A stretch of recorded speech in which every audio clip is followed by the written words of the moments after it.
Hello, Holy One. Hello, hello. Welcome to this space. Welcome to this space.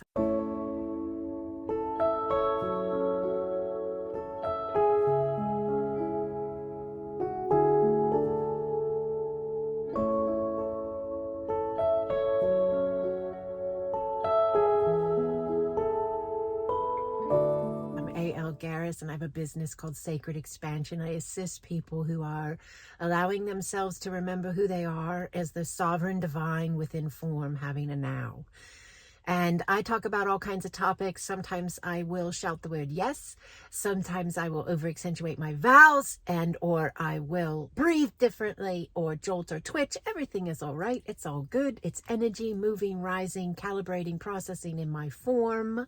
Yes. And I share, higher dimensional, understandings. I share higher dimensional understandings to help all of us create higher dimensional realities, because that's what we're doing right now. We're realizing we're the creator beings within the formats. So I like to talk about all different kinds of topics and share them with you. And many of you love the car videos, so I'm trying to keep up with them and get you those as much as I can. So what are we going to talk about today? Oh, there's so much I want to talk about. Let me just feel into the space and all those that are going to connect with this video. And let's see what we want to talk about today. Yes. Being open. Yes. All right. Ooh. Okay. So many times when we connect with ourselves, or family members or friends or co-workers or strangers, we can come from a space of ourselves that what we consider as the past or the old space, right? So it's going to have all these predetermined interpretations, perceptions, belief structures that are coming from where we've been, maybe, instead of where we are. So being open to allowing ourselves to remember that we can be new. We can be born again, if you will, every single breath if we choose, or at least every single day, by our intention to do so. How do you intend to do so?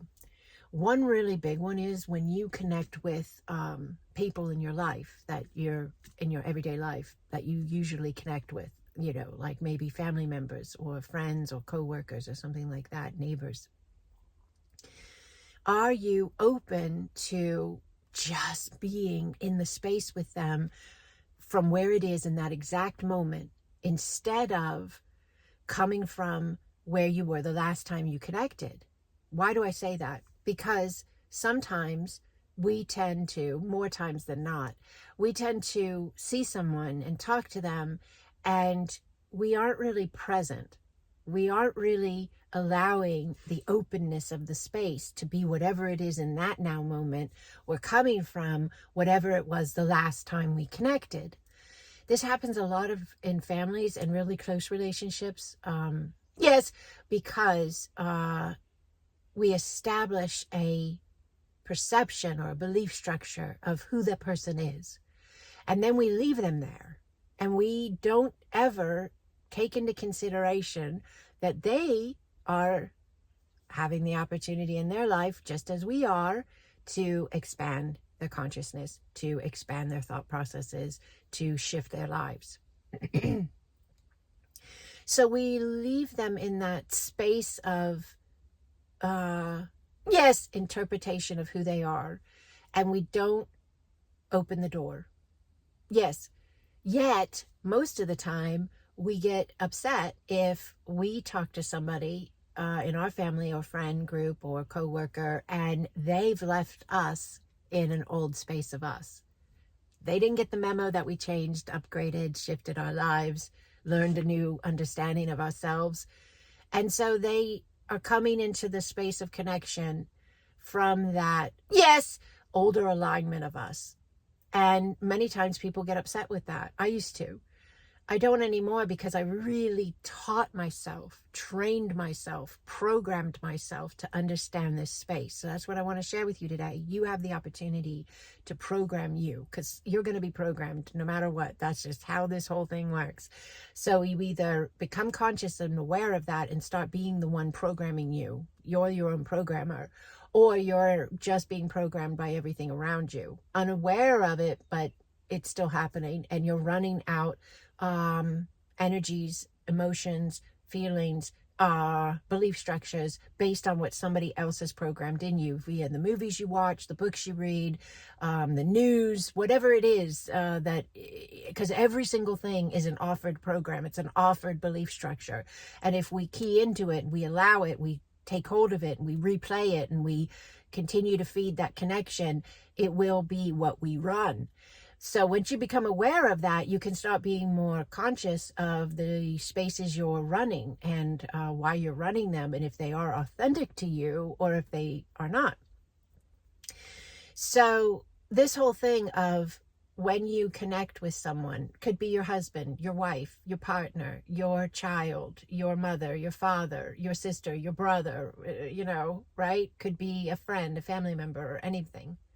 When you connect with any of them, yes, all of them, are you coming in like, yes, it's a brand new space, giving it the opportunity to be that space? Or are you coming in ready and waiting for them to do what they've always done and be who they've always been? And are you holding any judgment on that be and been? Because most of the time, that's a really big space of amplification of an energy that most people will say, I really wish they could see me for who I am and love me for who I am, or I really wish they would stop doing this, or they would start doing that, whatever it is, right? So every time that thought is had of what you wish they would be like, yes, and then you have an experiential space with them, and you're coming from holding that perception, then they're going to continue to, yes, exemplify, yes, and be that alignment of, yes, misconnection of what you really want. If you can see them already there, now you're giving them the opportunity to have that amplified, and they will have the opportunity then to shift even faster. I teach a course called the Rise of the Goddess, and it's starting again, really, we're going to open up registration this weekend. And in June, we get going full force. It's a fantastic space. We talk about the feminine and the masculine. I don't teach about the goddesses of human history. I teach about the goddess of you. And there is a goddess and a god within every human because of the way we have our societal structures set up and our culture structures set up, and the even physical, emotional body, yes, of the human. There's a feminine and masculine. And then there's a divine union available. Yes. And that's what I teach in the Rise of the Goddess. There's a very big section in that course where we talk about, yes, healing the way we see the masculine. The feminine sees the masculine, and the masculine sees the feminine. Because if we continue to see any space, any person, this is so big, you guys. This is everything. However we're seeing them, we are energetically aligning them. It's all interconnected. If you continue to see a certain person in your life, yes, or even yourself, with any hate and judgment, yes, frustration and anger, then that space will continue to be fed that connection alignment. Yes. Yes. All right, let's take a breath for just a second, okay? This is a really, really big space.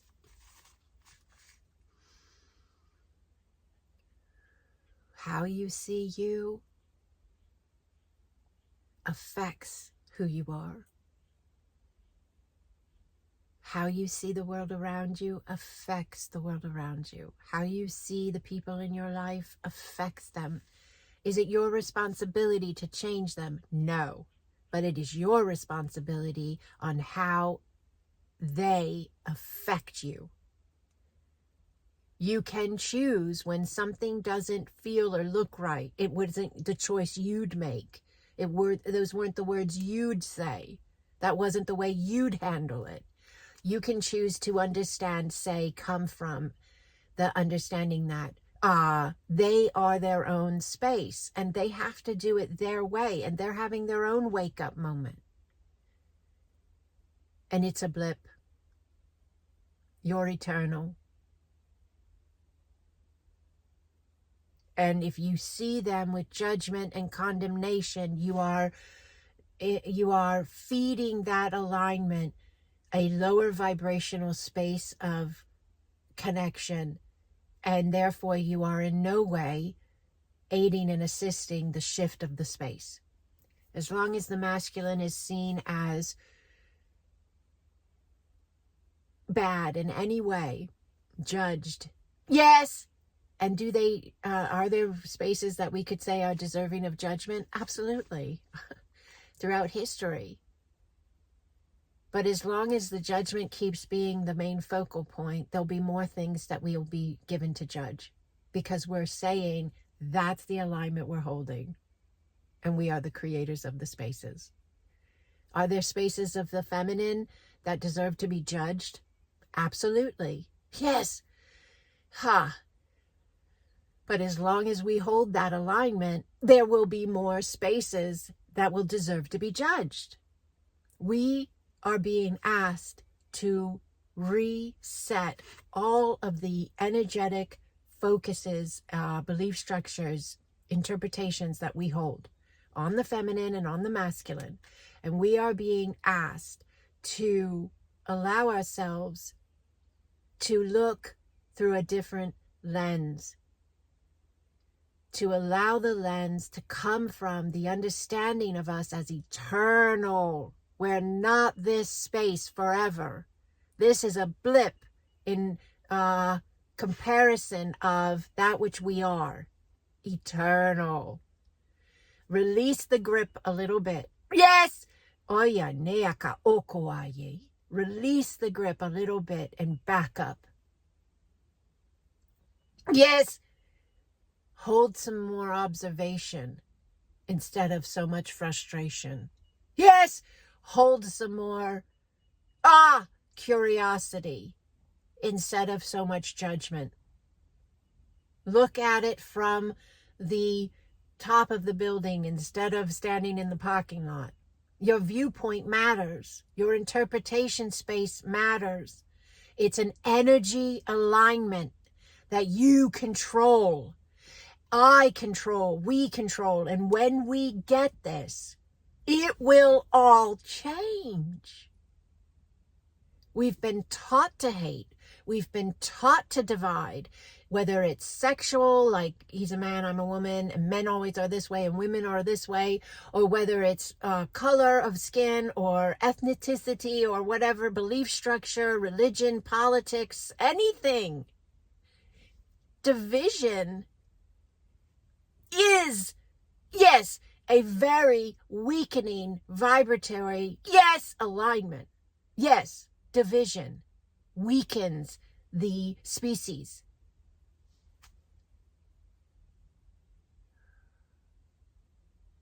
Yes.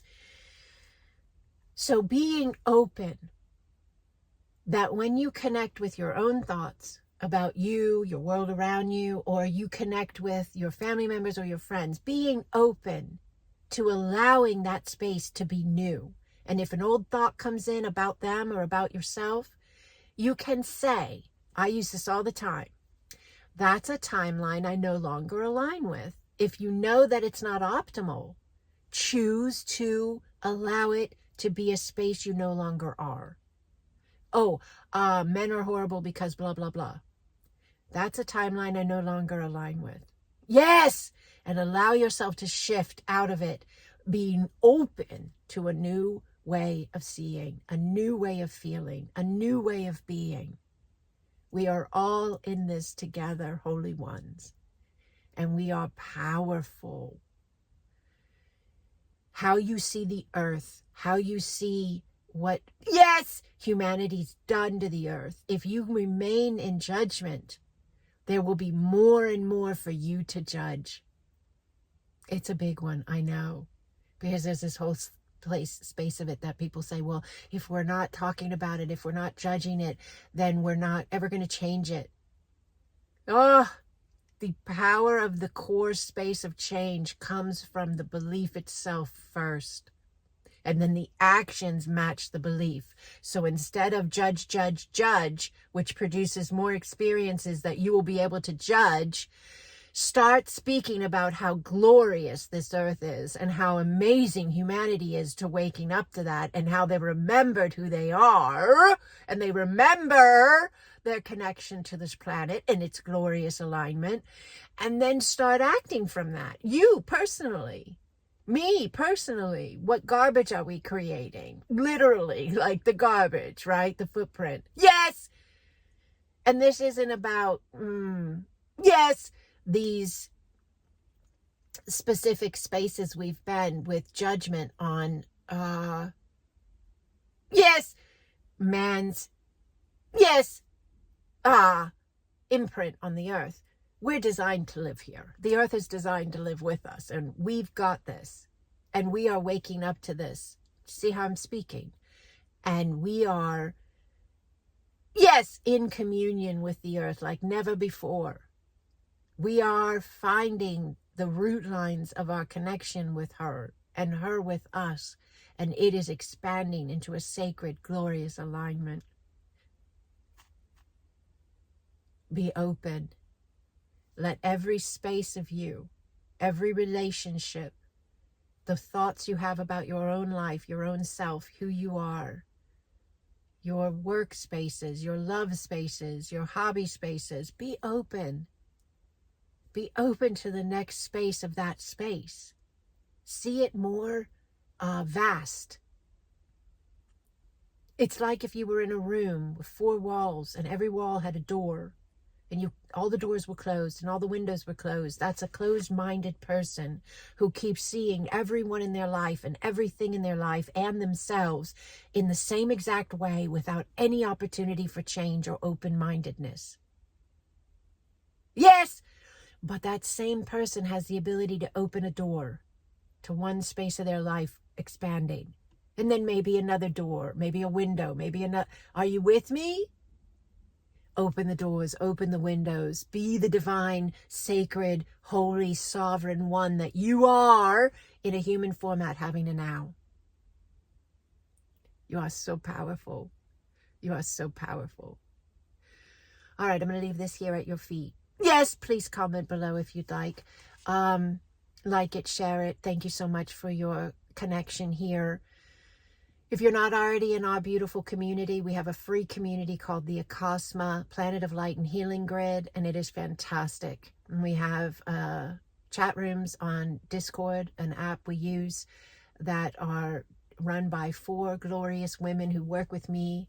I teach Acasma quantum energy, and that is the work we use, yes, to assist us as we're ascending. It's us in the future, coming through time, if you will. Yes, and so the Acasma Planet of Light and Healing Grid, the Acasma Quantum Energy to assist with this new earth that we are. We are the new earth, all right? That's very important. You want to see the new earth? To be it. It's vibrational, it's frequency, it's energy, it's vibration.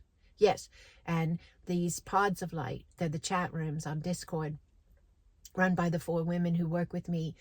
They are attuned and activated to Acasma Quantum Energy. That's what this is all about. If you want to know more about Acasma Quantum Energy, if you want to embrace your sovereignty, your power, if you want to allow those doors to open and those windows to open in your life and you to expand into your vastness and your wholeness, go to my website, sacredexpansion.com. There should be a link below the video. And on the front page, the home page, you're going to see a button that says join the free community. You click on that, it sends me an email, and I hook you up. We're right here. We're right here. Welcome home. Welcome home. Blessings upon you, Holy One. Blessings.